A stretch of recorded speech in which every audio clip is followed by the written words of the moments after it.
Hello and welcome to The Stack. Today is a bit of a publishing special. I welcome back to the studio Brazilian publisher Julius Wiedemann on the success of his Afluente, plus Spencer Bailey on his new 5-volume book series together with the leading hotels of the world. Enjoy the show.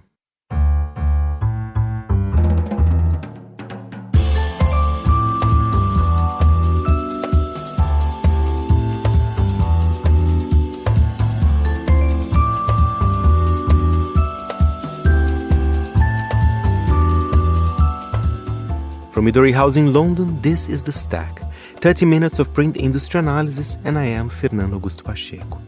We start the show talking about a new 5-volume book series made in partnership with the leading hotels of the world, the largest collection of independent luxury hotels. The first iteration, to be published by the Phaidon imprint Monocle, is Design. I had a pleasure to speak with the man behind the project, writer, editor, and cultural commentator Spencer Bailey. Sometimes in life, the best things happen this way, which seems to be almost like total happenstance. It actually goes back a couple of years. I was at the Greenwich Hotel in New York City. Leading hotels of the world was having their holiday party, and I'm standing at the champagne bar and just strike up a conversation with this woman next to me. We start talking about our mutual travel affinities, the things we love. I tell her about this island in Greece I love going to, and how to me, it's like the ultimate luxury, falling asleep to the sound of the ocean behind your head and, sleeping under a mosquito net. Maybe not for everybody, but for me, that's luxury.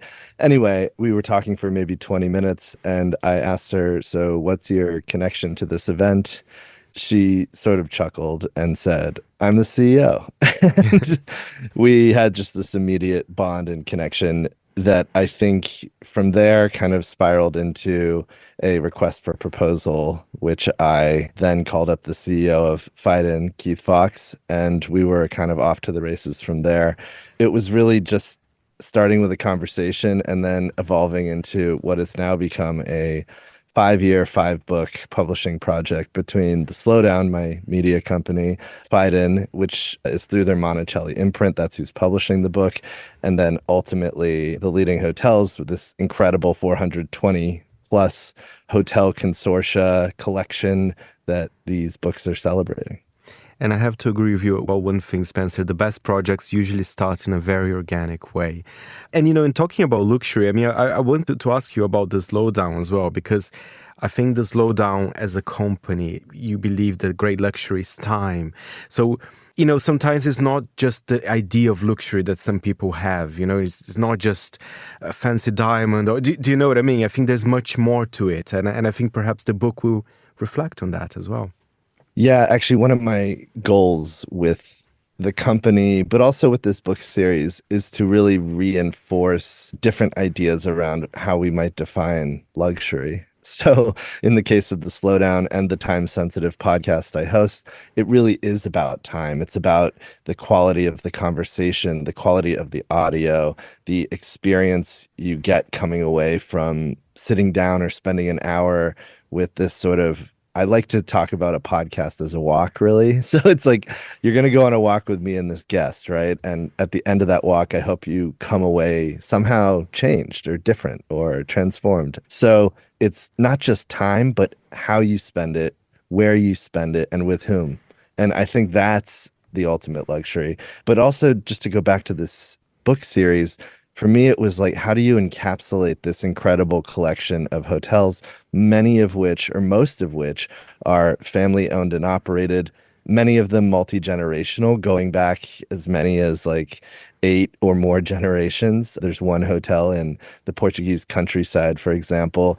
It's a estate that goes back 200 years, 8 generations. And it was actually the 8th generation that turned it into a hotel.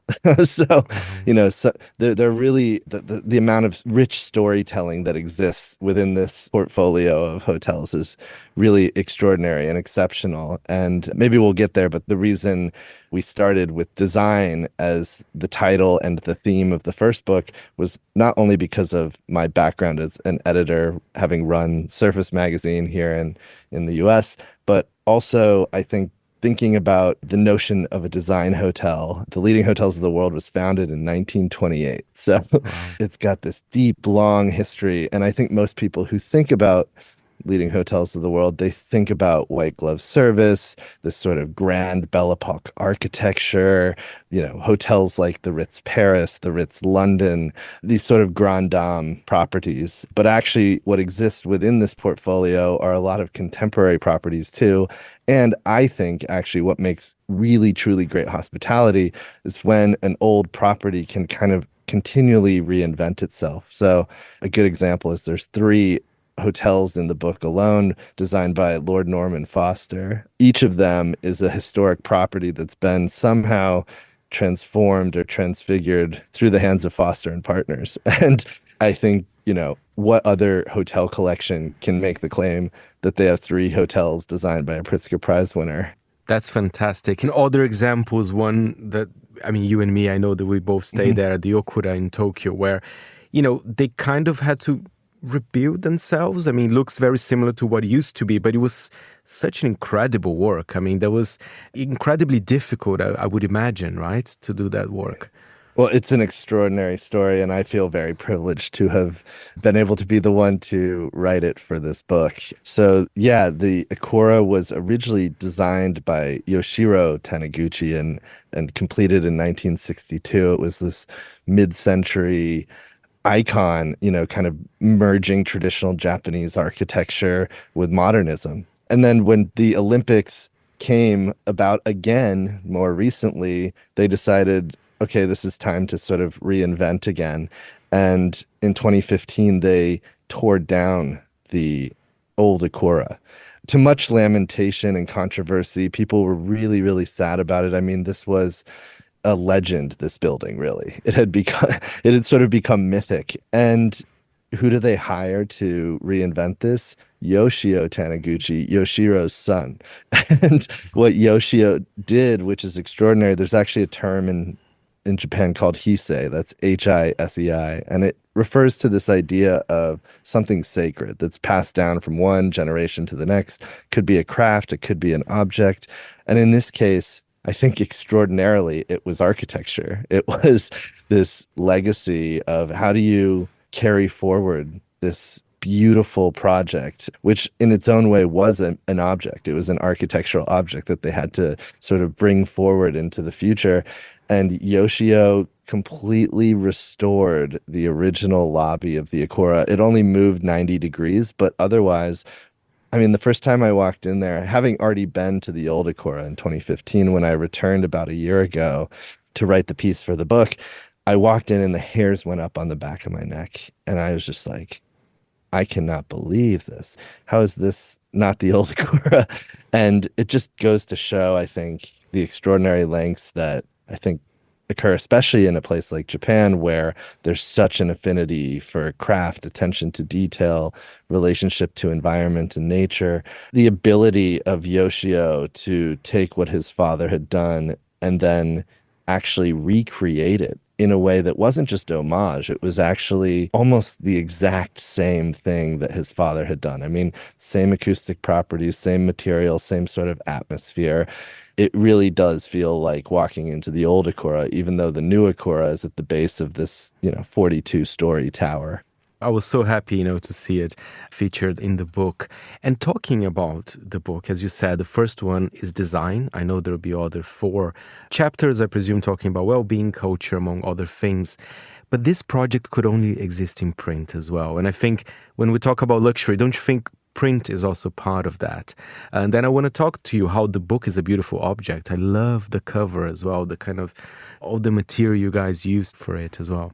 Yeah, certainly I think at a time when we are in digital frenzy, right? Just constantly bombarded with pings all day long, whether it's, on Instagram or simply just our devices constantly pinging us. Most recently here in the US, if you had donated any money to a presidential candidate, you were pretty much getting a hearing from Kamala, in my case, every 5 minutes.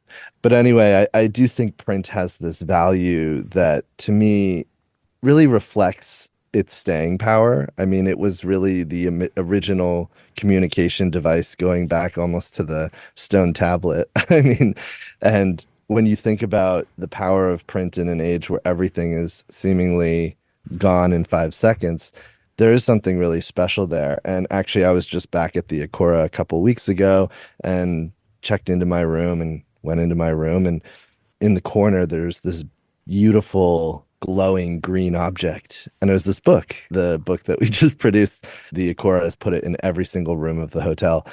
And it was so special to see it there because I think it really showed how a printed object, when done really thoughtfully and well, can exist as a sort of design object. It actually became a part of the interior of the room in a way that I think added to it rather than was just a sort of visual clutter. And so how do you achieve that? We knew we couldn't put an image on the cover because it felt like if you choose one hotel, then all the other hotels would be like, why do they get the cover and we don't? And the other thing was like, how do you capture the spirit and the diversity of all of these different hotels that are within this collection?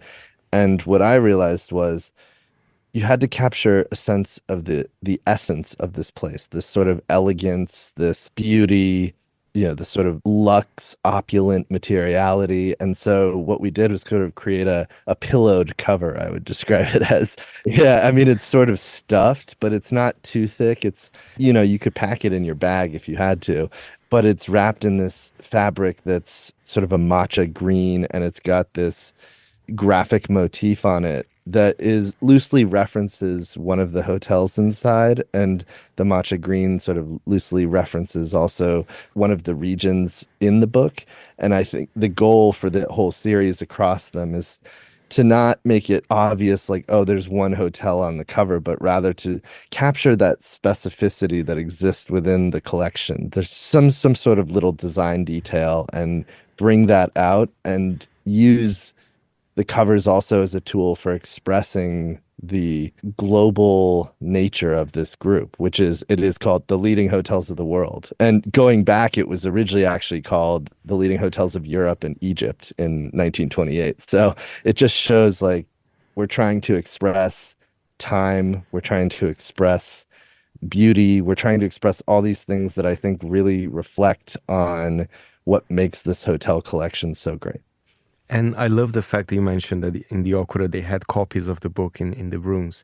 Because I don't know about you, Spencer, but I kind of judge a hotel for the amount of books or stationery they have in the rooms. Because for me, that's very special, actually.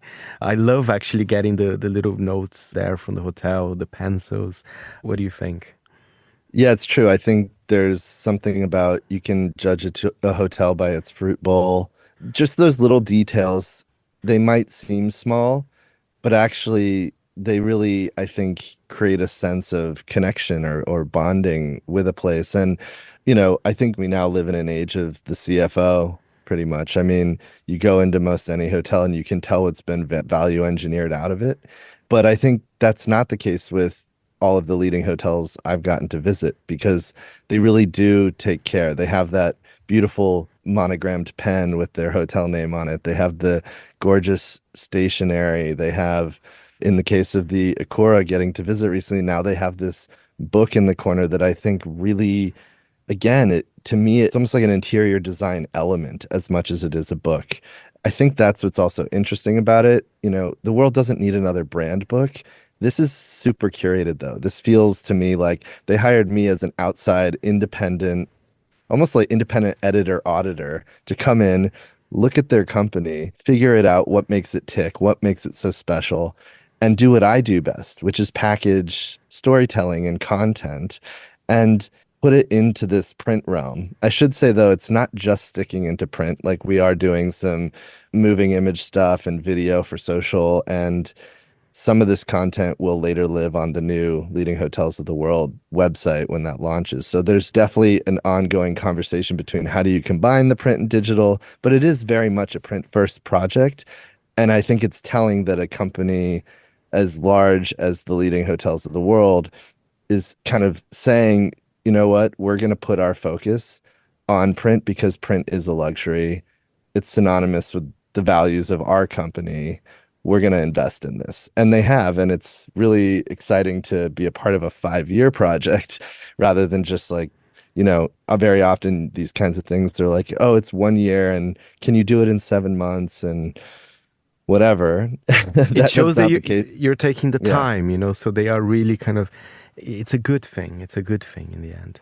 And we've gotten to evolve it. When we launched the project, we did it with a sprint. So it was like 3 months to figure out, look at all the hotels, figure out what the book themes are. And it continues to evolve. And, it's been great getting to be able to collaborate with these different teams and partners. And ultimately, because it's so many independent hotels, it really is a distinctive experience getting to know the people behind them, getting to visit each individual one. And I think that's actually another great luxury is like, these larger, more corporate conglomeratized luxury hotel properties, they start to feel the same from one city to the next. That's not the case here. Like these hotels are distinct because of who runs them, because of where they are. They are what I would describe as site-specific hotels. I mean, they truly are reflections of the places and the people that are behind them and where they are. Thank you very much, Spencer. And Design, the leading hotels of the world, is out now. You can find it in the best bookstores or on the Phaidon website.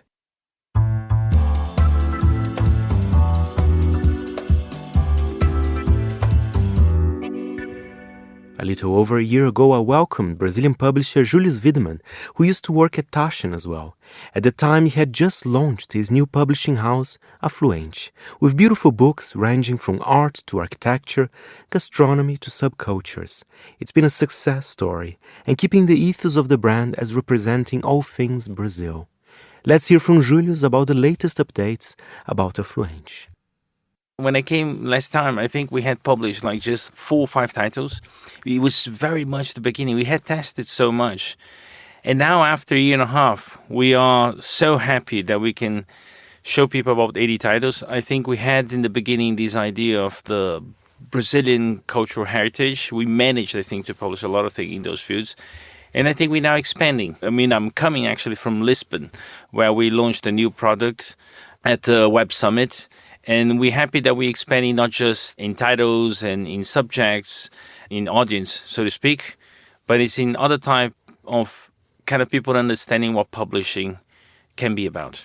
Exactly. And how was the launch in Brazil of Afluente? How did the market react to it? Were you, because I remember you were very optimistic last year about the market, and I wonder, how did you react to the launch of such?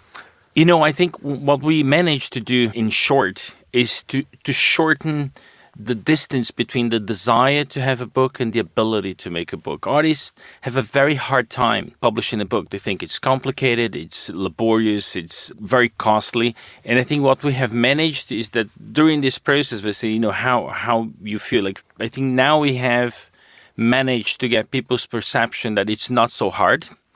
And not necessarily something that you would need to use subsidized, incentives, tax incentives, and so on to publish. It is possible to work together, to collaborate with artists where, we do our part, they do theirs. And then you have a book published in very little time. The time frame to publish a book is usually 24 to 36 months. And we are managing to do that in 3 to 4 months. Wow. Which is great. It's a massive difference. It's a massive difference. It's not so hard. It is really about applying more templates, of course, that has variations. Of course, so you have no book that is like the other, apart from the series that we did on indigenous tribes and so on. But it is more a question of sitting down and having an understanding what kind of things each part should do immediately. And so we have done that, and the reception has been really, really good. I think it's been all over the place in media. And the other thing is that we have been going to a lot of events. And it's so funny that you ask, how people receive this. Like 1 year ago, we would struggle to fill a table. And it's like, oh my God, I have to spread the books as well. And now we have a pop-up store where we were able to put just a third of the books that we have published. So, it's, in that sense, we're very happy. We know there's a lot of work ahead of us. What I say, Fernando, is that what we have innovated in terms of editorial process, we have now to innovate in terms of sales, how we get to the market more effectively so that people get to know us better. And, you have 80 titles at the moment. I would like to know more about the numbers. In terms of topics, of course, there's this Brazilianness about it, but I wonder if you can give us a taster about some of the main themes of the books. Yeah, absolutely. We have a lot of titles, for example, in indigenous art, indigenous photography, but we also have, for example, we just launched a book on the 2nd of November, the day of the dead, like in Mexico. So a Brazilian journalist went there, photographed, and wrote a book together with a Mexican writer about that subject. And I say that very often it's not that we're just publishing about Brazilian culture, but it's about through Brazilian eyes as well. So sometimes it's about something completely different, but it's about having this kind of view, kind of taste from another country. And so we did, for example, the translation of philosophy book from Norway. And so we're trying to together, for example, there's one beautiful book we did on illustrations about films. So it's a kind of historical book on Brazilian films. And then one illustrator came to me and then showed me like key frames of these films. And then when you look at it, it's like, I know this could be a book. And so it's kind of a guide. And so we did. So we did like in 2.5 months. So there are so many topics now. We opened maybe too much. And now we're kind of looking at like, how can we focus more on these, more on that. There's stuff with, artificial intelligence. There's more historical takes on, for example, a painter, Rubens Gershman. He's died quite early, but his daughter did a beautiful work on his heritage. And so, there's a lot of what people conceive as what makes culture so vibrant. I think it's a lot about that. I have a question. The books, how are they being sold in Brazil? Is the online market strong, or perhaps you're selling bookstores? Because you see this trend in some places in Europe, in the United States, where there are more bookstores opening, actually. People are surprised about that. How do you see that situation in Brazil? It's very interesting. It is happening in Brazil as well. So we're going now to more niche bookstores and less worried about the big bookstores that have a very difficult economic deal for small publishers. Small publishers cannot afford to do consignment in a large scale. So this is only for like big publishers. But the smaller bookstores, they are a great example. So we just did the catalog for the Anish Kapoor exhibition in Brazil. And the place where we sell it is actually in the bookstore of the exhibition, of course. So, we're selling over 100 a week. And so we're trying to kind of do different deals with different people, and not only for bookstores, but for example, there's a design store in Brazil that's very famous, Depot, and then we are very good. We're there as well, like a really good one. And Renato, the curator, is also an artist, and then he looked at us, and we came to find out that the curation that they do for books, they only buy books from Brazilian publishers. So they don't sell other publishers there. And I found it so interesting. That is what you're saying about this niche. There's an interesting statistic, which is about 50%, 55, they say, percent of the books in Brazil are sold online, not in bookstores. But in those 45%, there's a lot more interest in places to have books. They're not exactly books. They're wine shops, for example. They want to have books as well. So we have 2 books covering now wine. So one is a sketchbook for people to do wine tasting, for example. But there's also a book about Lee Cerejas. So she's a consultant and wrote a book about natural wine, which is still rare in Brazil. It's like something like quite niche. But the book is doing extremely well because she tours Brazil and then takes the book with her and so on. So there are so many other opportunities that people usually do not think about. And then we're trying to cover as many as we can. We're still a small team, but I think, so far so good. Looking ahead at 2025, you mentioned 80 titles. Is the tendency to produce more, or do you want to actually look, hold on, we are good in this kind of theme, so let's focus on that? How do you see next year for Afluente? No, I think we're going to do about 60 to 80 titles next year. We have a lot of stuff lined up. And I think what we managed to do is that we can accelerate a little bit next year, because the framework that we thought about before has been now refined. So we understand that also some books are leading into like series of books, which is good. And what we're doing as well is that we started doing, because of my history with Taschen, is like everything I've done before. Of course, my school, was so, predominant in our thinking, that now we're thinking also, why don't we do more affordable books as well, different, like more soft cover and so on. So we're bringing some of the titles now back into like more affordable. And I think it's great in a country like Brazil because, when I grew up there, books, they're a little bit expensive, I would say, course, for the general public, right? No, they are. They're hard to find. They're expensive, and I think accessibility. I think what you mentioned is quite interesting because accessibility is absolutely vital to everything we're doing. That's why we actually thought about something. I wrote a biography when I arrived in Brazil from Julius Wiedemann. I think we mentioned here before. Yes. And we thought, how could we create, with the type of framework that we created to publish, how could we enable people to write their stories, initially more text, but and now that we have AI, it's so fun because we call AI assistive intelligence and not artificial, because we want people need to remain authors of the stuff that they do. And I think that's the fear that a lot of people have, is that they say, I'm just going there and then I'm not producing anything anymore. I'm just an spectator. And this is not true. So in this accessibility kind of vibe, we just launched the product at the Web Summit, which is a massive event as well in Lisbon. And, you're coming to Lisbon, you're here in London. Do you want to make Afluente international as well? Are you planning to write books in English or, I don't know, other languages as well? Yeah, no, absolutely. We just, before going to Lisbon, I stopped in the Netherlands, and we had great meetings with people that have specialized in producing on-demand publications into distribute across continental Europe and the UK. And we're very happy to say that, early next year, I'm talking about like February the max, we're going to be the first, international, multinational publisher of Brazil. So I'm happy to announce that here. Perfect. I hadn't exclusive. Told the exclusive. I hadn't told anyone that, but it's something that we think about so much, and it's not just about the revenue that comes in dollars or pounds or euros and so on. It's really about how we understand how culture can be consumed in a different way, especially from countries that people do not have knowledge about, and how these stories can actually touch more people. I really think that there's so much space out there for people to get out of the bubble. And it's hard, it's not easy, but we launched in our first product actually this in 10 languages this Christmas. This is also like the first announcement that we haven't. I had a meeting with my team yesterday about that. But the product is the following. It's a book about what do you need to make a biography.